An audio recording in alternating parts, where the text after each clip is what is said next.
Lucas സുവിശേഷത്തിൻ്റെ 18-ാം അധ്യായം മടങ്ങി വരവിൻ്റെ ആഘോഷത്തെ വിവരിക്കുന്ന അധ്യായമാണ്.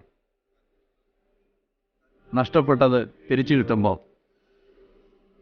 കിട്ടുന്നവർക്കുണ്ടാകുന്ന സന്തോഷത്തെ, നഷ്ടപ്പെട്ടു പോയവർ തിരികെ എത്തുമ്പോൾ നഷ്ടപ്പെട്ടു പോയവർക്കുണ്ടാകുന്ന സന്തോഷത്തെ വിവരിക്കുന്ന അധ്യായമാണ് ലൂക്കാസ് സുവിശേഷത്തെ 18-ാം അധ്യായം. കാണാതെ പോയ നാണയവും കാണാതെ പോയ ആടും കാണാതെ പോയ മകനുമാണ് ലൂക്കാ 15 പ്രമേയം. കാണാതെ പോയ നാണയത്തെക്കുറിച്ച് ചിന്തിക്കുമ്പോൾ ആ സ്ത്രീക്ക് 10 നാണയത്തിൽ 1 നാണയം മാത്രമേ നഷ്ടപ്പെട്ടു. 10 നാണയമുള്ള ഒരാൾക്ക് 1 നാണയം നഷ്ടപ്പെട്ടാൽ വേണമെങ്കിൽ അത് പോകട്ടെ എന്ന് കരുതാം, ബാക്കി 9 നാണയമുണ്ടല്ലോ എന്ന് സമാധാനിക്കാം. എന്നാൽ സുവിശേഷത്തിലെ ആ സ്ത്രീ 1 നാണയമാണ് നഷ്ടപ്പെട്ടതെങ്കിലും വല്ലാതെ കിടന്ന് വിഷമിക്കുന്നു.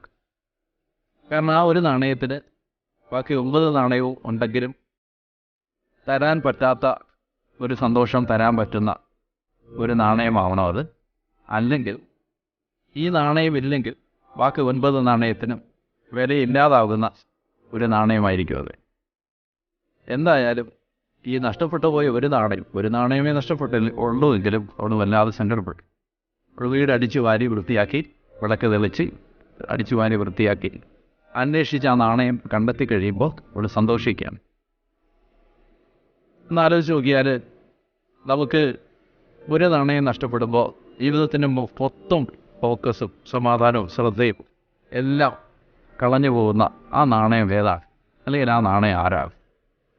ബാക്കി എല്ലാ നാണയങ്ങളും ഉണ്ടായിരിക്കെ ഈ 1 നാണയം മാത്രം നഷ്ടപ്പെട്ടാൽ ജീവിതത്തിൻ്റെ മുഴുവൻ സന്തോഷവും കളഞ്ഞു പോകുന്ന ആ നാണയത്തിൻ്റെ പേരാണ് യേശുക്രിസ്തു. ആ നാണയം പോയാൽ ബാക്കി ഏതെല്ലാം നാണയങ്ങൾ കയ്യിലുണ്ടെന്ന് കരുതിയാലും ജീവിതത്തിൽ പ്രത്യേകിച്ചൊരു സന്തോഷമില്ല. അങ്ങനെ ഒരിക്കലും കളഞ്ഞു പോകരുതാത്ത നാണയത്തിൻ്റെ പേരാണ് യേശു. ആ നാണയം നഷ്ടപ്പെട്ടപ്പോൾ അവൾ വിളക്ക് കൊളുത്തി അന്വേഷിച്ച് അടിച്ചു വാരി അത് കണ്ടെത്തി. അങ്ങനെ കൈവിട്ടുപോയ യേശുക്രിസ്തു എന്ന ആ പൊന്നാണയത്തെ കണ്ടെത്തിയതിൻ്റെ സന്തോഷമാണ് അവരുടെ സന്തോഷം. കണ്ടെത്തിയതിൻ്റെ സന്തോഷമാണ് നമ്മളുടെയും സന്തോഷം. ഒരിക്കലും കളഞ്ഞു പോകരുതാത്ത ആ നാണയത്തെ എപ്പോഴും ഹൃദയത്തോട് ചേർത്ത് വെക്കാൻ ഇത് തീരുമാനം എടുക്കാം. ദൈവം നിങ്ങളെല്ലാവരെയും അനുഗ്രഹിക്കട്ടെ ഞാൻ പ്രാർത്ഥിക്കുന്നു.